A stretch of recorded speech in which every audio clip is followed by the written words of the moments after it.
नमस्कार मित्रांनो, स्वागत आहे तुमचं आताच्या ब्रेकिंग न्यूजमध्ये।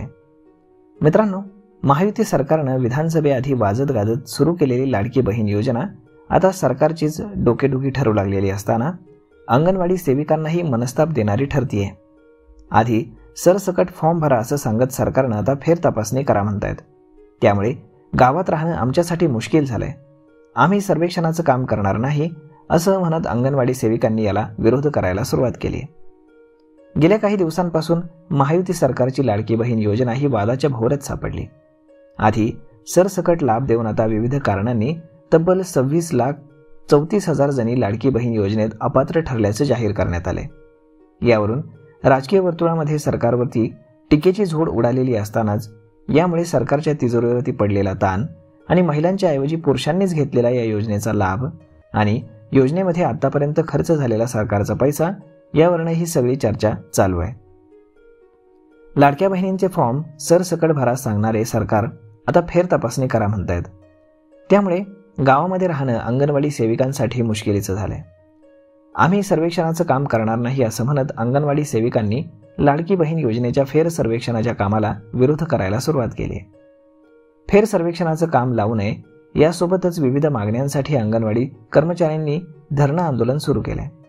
सरकारनं निवडणुका डोळ्यासमोर ठेवून लाडकी बहीण योजना सुरू केली। सुरुवातीला या योजनेमध्ये फॉर्म भरण्याची जबाबदारी देखील अंगणवाडी सेविका आणि मदतनीस यांच्यासोबतच ग्रामसेवक, तलाठी, सुपरवायझर आणि आरोग्य कर्मचाऱ्यांवरती सोपवण्यात आली। दरम्यान राज्य शासनाच्या आदेशानुसार लातूर जिल्ह्यात लाडकी बहीण योजनेच्या लाभार्थी महिलांची अंगणवाडी सेविकांमार्फत फेर सर्वेक्षण करण्यास सुरुवात केली आहे। गाव पातळीवरती फेर सर्वेक्षणाचं काम करत असताना अडचणी येत असून काम करणं अवघड झाल्यानं आता या कामाला अंगणवाडी सेविकांनी विरोध सुरू केलाय। फेर सर्वेक्षणाचं काम आम्हाला लावू नये या मागणीसह इतर मागण्यांसाठी आज अंगणवाडी कर्मचाऱ्यांनी लातूरच्या जिल्हा परिषदेसमोर धरणं आंदोलन केलं।